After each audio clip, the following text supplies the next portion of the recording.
What's your day like? If He's not in your day, if He's not in your schedule, if there's no prayer time, if there's no Bible reading, if there's no feeding of your spirit, if there's nothing that hardly acknowledges God all week long, all you are is a trunk Christian. You have Him in the car, in the trunk, and you pull Him out happy hour every Sunday morning. I'm telling you that He will affect your schedule. Every day there ought to be a prayer place. Every day there ought to be time spent in the Word. Did you know that if you'll read the Bible 15 minutes a day, you can read the entire Bible through every year? It doesn't take huge amounts of time, but it's just scheduling it in and saying, I must read the Bible and I must pray. These are important things. And if you'll do it, if you'll read the Word will read you. And dusty Bibles lead to dirty lives. And if you'll read this book, it'll clean you. It'll cleanse you. It'll sanctify you. It'll set you free. It'll help you. It'll strengthen you. And you may not need that word that you read that morning. It may mean, or that night when you go to bed and you open it up, it may mean nothing to you. You just read it. But the next day at about 3 o'clock when all hell's breaking loose and the Holy Spirit will remind you of the very words you read last night. No weapon formed against you shall prosper.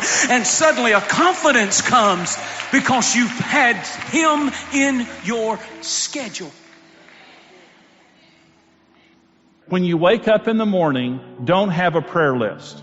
Have a list that says this. This is what's bothering me today.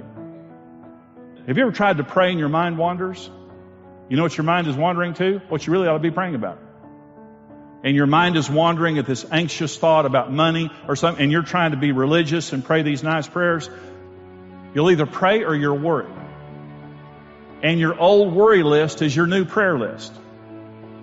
Consult the Lord. Pray about it. Ask Him. Ask Him. That's your duty. That's your responsibility to ask the Lord about everything. Before you buy a house, consult the Lord.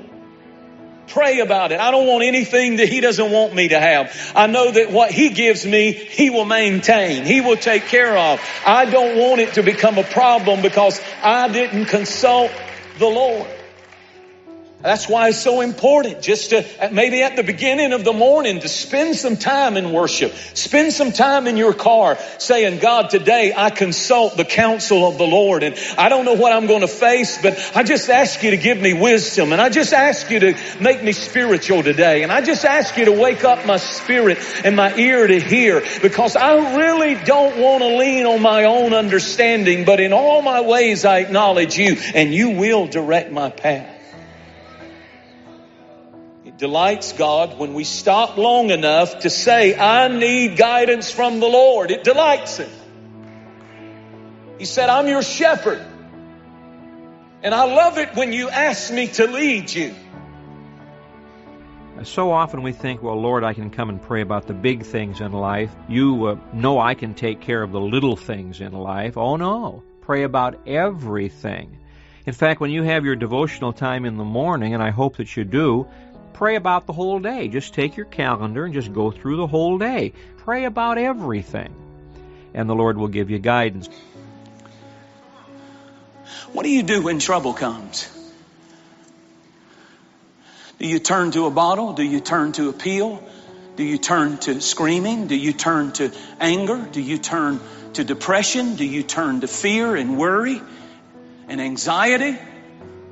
The real sign that Jesus is first in your life, you meet someone who He's first, and it's not that they're exempt from trouble, but when trouble comes, they know who to run to. I will lift up my eyes unto the hills from which cometh my help. I run and cling to Him in trouble. My first thought is not the bank. My first thought is not the doctor. My first thought is not this or that. My first thought is Jesus. Who do you run to in trouble? That's a real sign of whether or not He's first. And when He's first, He will bless you in ways that will astound you. What if you would decide today to give God your all? I mean, that's it. I'm making the commitment. I'm going all out for God. And you're either looking at the enemy or you're looking at the angels. You're looking at the problem or you're looking at the promises. And one thing that we need if we're going to live a victorious, powerful life is the right perspective. You have to see what God sees. No matter what you're going through, don't get your eyes on the littleness of your problem. He's working all things. There's a big picture to every trial, to every challenge, to every adversity we go through. There's a big picture, and He's working all things together for the good to them that are called according to His purpose. Perspective is important, and pray every day, God, show me the big picture. Show me and help me to keep seeing the big perspective of what You see, not just the temporal situation that is causing me to be fearful and worried. Get God's and see God's perspective. If you want victory in your life, you've got to constantly pray, Lord, open my eyes and let me see the best, and let me see the good, and let me see the bigness of what Your plan and purpose is for my life. Did you this morning get up and say, I am commanded by God to restir my joy, to rejoice? When you come to a place in your life where you face important decisions, you can't afford to use your intellect alone. We're supposed to be guided by the Holy Spirit. We are supposed to seek the counsel of the Lord on everything. You have to learn to ask before you act. You have to learn to ask before you get in covenant with people, before you start businesses, before you do things, and then you just expect and hope that God will back you up. If you're picking a spouse to marry, you better consult the Lord. You better ask the Lord's counsel. Should I take that job? You better ask the counsel of the Lord.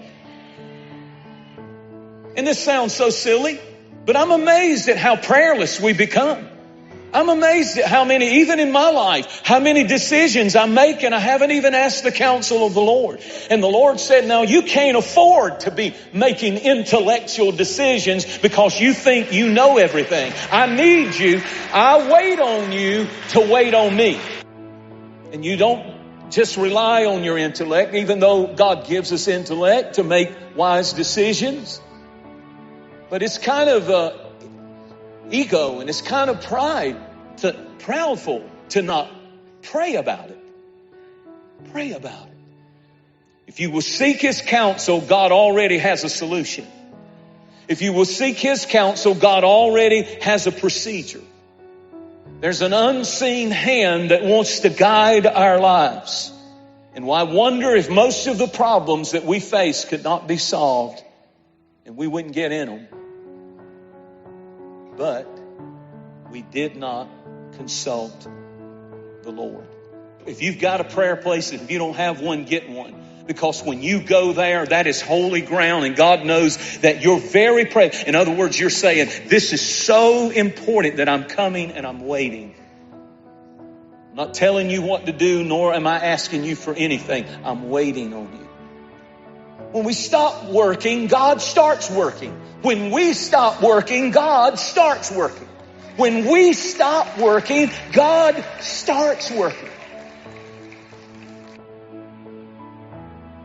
But when you stop and you say, here I am. I'm wrestling with a lot of stuff. I really need wisdom. I really need you to do your will. I don't even know what path I need to take. But I'm waiting on you. I wonder if we would take time, if it would never be said of us from this point tonight, they sought not the counsel of the Lord. I wonder how many blessings we would step into just by learning to wait on the Lord. To spend time in His presence.